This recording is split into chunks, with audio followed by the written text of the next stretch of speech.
Welcome to our second segment in our series on gratitude and praise. Last time we talked about the great psychological and physical benefits of gratitude and how it can actually change the pathways in our brains to bring about a happier state of being. Today we're going to talk about how to attain and maintain an attitude of gratitude. Consider the scripture from Matthew chapter 13. Where Jesus says, "For to the one who has, more will be given, and that person will have an abundance. But from the one who has not, even what that person has will be taken away." This contains within it a spiritual principle that can readily be applied to gratitude. The more grateful you become, the greater increase you will receive in gratitude and in the many gifts that accompany it, including joy. One spiritual leader put it this way. He said, "I make two lists. First, my gratitude list. Then I make a want list.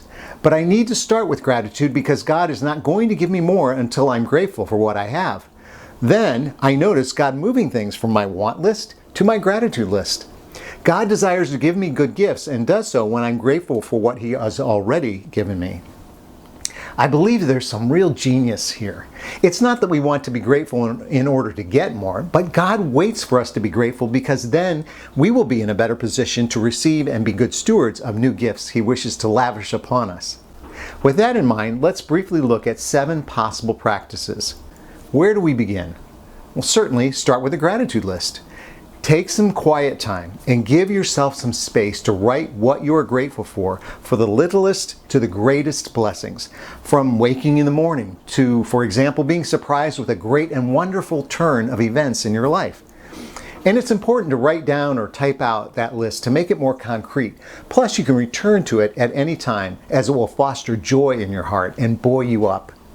Secondly, it would be good to do a new list every day. It does not necessarily have to be as long as the first list, and you can have repetitive items on it, but try to expand your awareness with new things you see in your life for which you can or should be grateful. Third, after doing this for a time, make your want list as well, and notice when God moves things from your want list to your gratitude list. Fourth, do small acts of kindness, some spontaneous and others thought out in advance. Sometimes small things can make a very big difference to someone. A smile, a friendly hello, holding the door, noticing and expressing thanks for gestures someone does for you, especially what they may do on a regular basis and you may simply have overlooked because of being preoccupied or you've taken it for granted. Speaking about small and insignificant, I remember as a young college student walking on campus and how normal it was even back then for everyone to look down, not wanting to make eye contact with people walking opposite them. I purposely used to break the silence and say hi with a smile. Many people looked up and lit up. Someone cared enough to say hello. Someone, in a sense, saw their significance. It was a small gesture on my part, but it meant something to many who felt isolated and alone.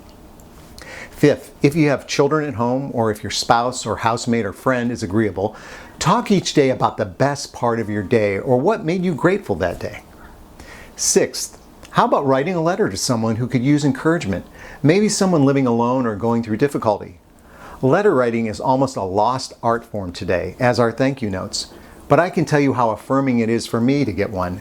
The fact that someone took the time to think of me and express it means a lot.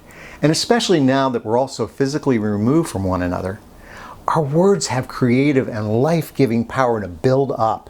Let's use them well. And seventh, try to surround yourself with beauty and things that inspire you in your environment at home and work. One that brings you a sense of calm, a sense of peace. Sometimes what we allow into ourselves and into our space can be toxic for us and affect our demeanor.